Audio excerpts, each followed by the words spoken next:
तो क्योंकि पहले समाजशास्त्र का नाम क्या था, सामाजिक भौतिकी था। बाद में 1838 में इसका नाम बदलकर समाजशास्त्र कर दिया था। तो भारत में समाजशास्त्र के विकास की शुरुआत जो हुई थी एक विषय के रूप में हुई थी, लेकिन पहले ये क्या था, एक विषय जो पहले प्राचीन काल से इसका जो है अध्ययन होता आ रहा है। रामायण व महाभारत जैसे ग्रंथ, कौटिल्य का अर्थशास्त्र और मनु द्वारा लिखित मनुस्मृति में भी ऐसे ही अनेक ग्रंथों में हमें तात्कालिक सामाजिक व्यवस्था के बारे में पता चलता है, किंतु ग्रंथ किसी विषय के परिप्रेक्ष्य को ध्यान में रखकर नहीं लिखे गए। यूरोप में समाजशास्त्र के उद्भव के प्रमुख कारण फ्रांसीसी क्रांति और औद्योगिक क्रांति को ही माना जाता है, किंतु भारत में समाजशास्त्र बहुत ही बाद में आया। उस समय भारत ब्रिटिश अधीनता में था। इस कारण यहाँ प्रारंभिक समाजशास्त्रीय अध्ययन अधिकांशतः यूरोपियन विद्वानों द्वारा किया गया। भारत में समाजशास्त्र की वास्तविक शुरुआत कहाँ हुई थी? बम्बई से। बम्बई विश्वविद्यालय से मानी जाती है, जहां सन 1919 में पैट्रिक गैडिस, कौन, जिसका नाम क्या था, पैट्रिक गैडिस की अध्यक्षता में समाजशास्त्र विभाग की स्थापना हुई, यानी कि शुरुआत हुई।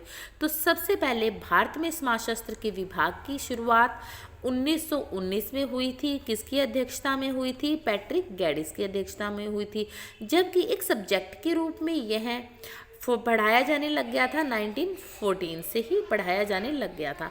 इसी तरह से 1917 में एक ऐच्छिक विषय के रूप में कहाँ पर? कलकत्ता विश्वविद्यालय में समाजशास्त्र की शुरुआत हुई थी।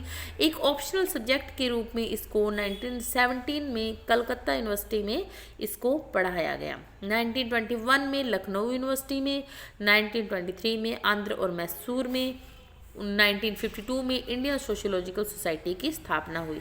कब हुई थी? 1952 में, जिससे सभी समाजशास्त्रियों को जुड़ने का आधार मिला। प्रारंभ में समाजशास्त्र को अन्य विषयों के साथ पढ़ाया जाता था, जिसमें मानव शास्त्र और अर्थशास्त्र प्रमुख थे। स्वतंत्रता से पूर्व काल में समाजशास्त्र का अधिक विस्तार नहीं हो पाया। भारत की स्वतंत्रता प्राप्ति के कुछ ही वर्षों बाद समाजशास्त्र का विकास तेजी से हुआ और अनेक राज्यों, विश्वविद्यालयों और कॉलेजेस में इसको पढ़ाया जाने लगा। उसकी लोकप्रियता बढ़ने लगी। Tata institute of social work Lucknow, institute of social sciences Agra जैसे अनुसंधान केंद्रों में भी इसकी स्थापना हुई।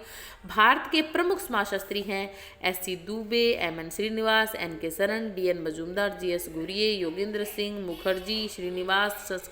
इन्होंने संस्कृतिकरण, पश्चिमीकरण, प्रभुत्व अवधारणाओं, राधा कमल मुखर्जी ने इनकी सामाजिक मूल्य की अवधारणा के अलावा वैश्विक स्तर पर कई उल्लेखनीय सिद्धांत और अवधारणाओं का इन्होंने जो है विकास किया, इसके बारे में लिखा। वर्तमान में आवश्यकता इस बात की है कि केवल कक्षाओं में पढ़ाने वाले विषय में सीमित न रहकर प्रायोगिक यानी कि प्रैक्टिकल अनुसंधान को प्रोत्साहित किया जाना चाहिए।